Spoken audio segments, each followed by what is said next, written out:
नमस्कार अनि स्वागत छ यहाँहरू सम्पूर्णलाई। आज हामी देशमा भएको राजनीतिक परिवर्तन, अब हुने विभिन्न किसिमका मन्त्रीमण्डलका गठनका प्रक्रियाहरू र अब यसले नेपाली बजारमा, नेपाली शेयर बजारमा के कस्ता प्रभाव पार्छ भन्ने कुरामा हामी केही छोटो कुराकानी लिएर आएका छौँ। भिडियोलाई अन्तिमसम्म हेरेर साथ दिनुहोला। यदि च्यानलमा नयाँ हुनुहुन्छ भने च्यानललाई सब्स्क्राइब गर्न नबिर्सनुहोला। आजको मुख्य विषयवस्तु रहेको छ देशमा राजपाले ल्याएको पुलिस ट्रेन। अन्य दलहरू बेरिस ट्रेनमा जाँदै गर्दा राष्ट्रिय स्वतन्त्र पार्टीले देशव्यापी रूपमा अत्याधिक मतका साथमा रासोपाका उम्मेद्वारहरू विजय भइरहनु भएको छ।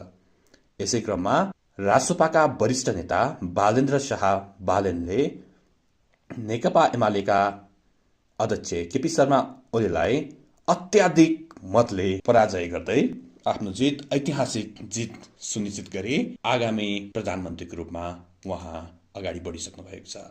उहाँ नेपालकै कान्छो प्रधानमन्त्री पनि बन्दै हुनुहुन्छ र अब यस सँगसँगै नेपाली शेयर बजारमा अर्थमन्त्रीको रूपमा विभिन्न मुलुकहरूको आर्थिक सम्पादन, कार्यमूल्याङ्कन र आर्थिक सल्लाहकारको रूपमा कार्य सम्पादन गरिसक्नुभएका वरिष्ठ अर्थशास्त्री डाक्टर स्वर्णिम वाग्लेलाई देशले पाउँदैछ।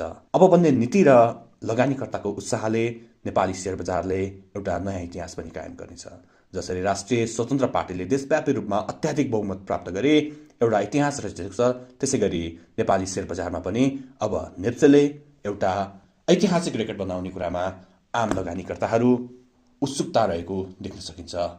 अब खुल्ने बजार सोमबार रहेको छ भने पर्सि सोमबार बजार हल्ट हुने सम्भावना प्रबल रहेको छ।